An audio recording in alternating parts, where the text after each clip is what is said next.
Assalamualaikum warahmatullahi wabarakatuh. Perkenalkan, nama saya Rizky Wahyu Nugroho, nomor absen 26, kelas 12 IPS 1. Di sini saya akan menerangkan tentang integrasi Timur Timur.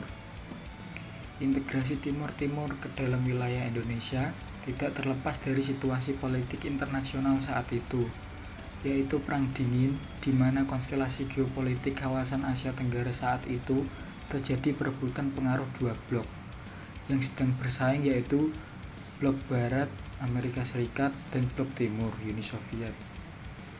Dengan kekalahan Amerika Serikat di Vietnam pada tahun 1975, berdasarkan teori domino yang diyakini oleh Amerika Serikat bahwa kejatuhan Vietnam ke tangan kelompok komunis akan merembet ke wilayah-wilayah lainnya.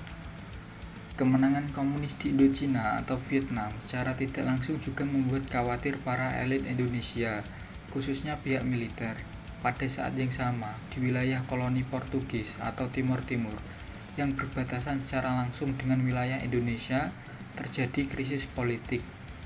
Krisis itu sendiri terjadi sebagai dampak kebebasan yang diberikan oleh pemerintah baru Portugal di bawah pimpinan Jenderal Antonio de Spinola.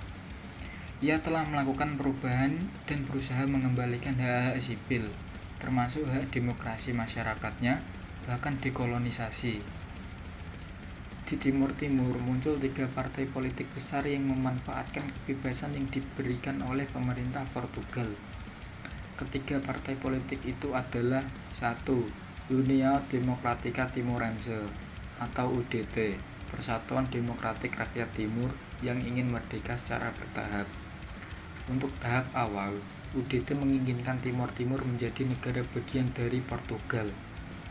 Yang kedua, Frente Revolucionaria de Timor-Leste Independente atau Frentilin, Front Revolusioner Kemerdekaan Timur Timur, yang radikal sampai komunis dan ingin segera merdeka.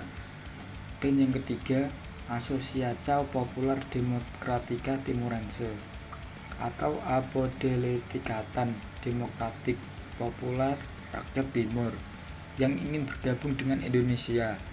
Selain itu, terdapat 2 partai kecil, yaitu Kota dan Trahilsta.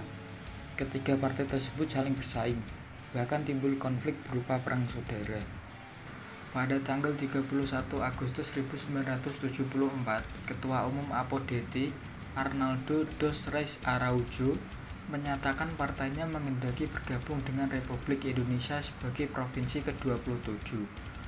Pertimbangan yang diajukan adalah rakyat di kedua wilayah tersebut mempunyai persamaan dan hubungan yang erat, baik secara historis dan etnis maupun geografis.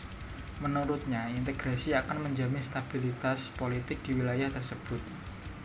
Pernyataan tokoh APODT itu mendapat respon yang cukup positif dari para elit politik Indonesia, terutama dari kalangan elit militer yang pada dasarnya memang merasa khawatir jika Timur Timur yang berada di halaman belakang jatuh ke tangan komunis.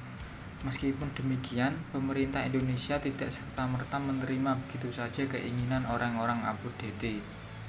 Keterlibatan Indonesia secara langsung di Timur Timur terjadi setelah adanya permintaan dari para pendukung proklamasi Balibo yang terdiri dari UDT bersama APODT, Kota, dan Trahilsta.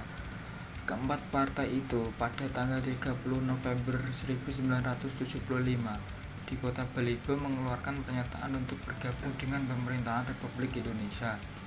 Pada tanggal 31 Mei 1976, DPR Timur Timur mengeluarkan petisi yang isinya mendesak pemerintah Republik Indonesia agar secepatnya menerima dan mengesahkan bersatunya rakyat dan wilayah Timur Timur ke dalam negara Republik Indonesia. Atas keinginan bergabung rakyat Timur Timur dan permintaan bantuan yang diajukan, pemerintah Indonesia lalu menerapkan Operasi Seroja pada Desember 1975.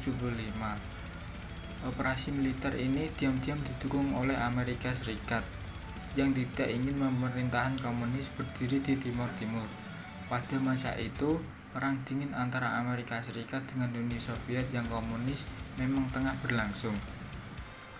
Bersamaan dengan operasi-operasi keamanan yang dilakukan, pemerintah Indonesia dengan cepat juga menjalankan proses pengesahan Timor Timur ke dalam wilayah Indonesia dengan mengeluarkan Undang-Undang Nomor 7 Tahun 1976 tentang pengesahan penyatuan Timor Timur ke dalam Negara Kesatuan Republik Indonesia dan pembentukan daerah tingkat 1 Timor Timur. Pengesahan ini akhirnya diperkuat melalui TAP MPR nomor 4-MPR-1978. Timor Timur secara resmi menjadi provinsi ke-27 di wilayah Negara Kesatuan Republik Indonesia. Negara-negara tetangga dan pihak barat termasuk Amerika Serikat dan Australia dengan alasan masing-masing umumnya mendukung tindakan Indonesia. Kekhawatiran akan jatuhnya Timor Timur ke tangan komunis membuat negara-negara barat, khususnya Amerika Serikat dan Australia, secara diam-diam mendukung tindakan Indonesia.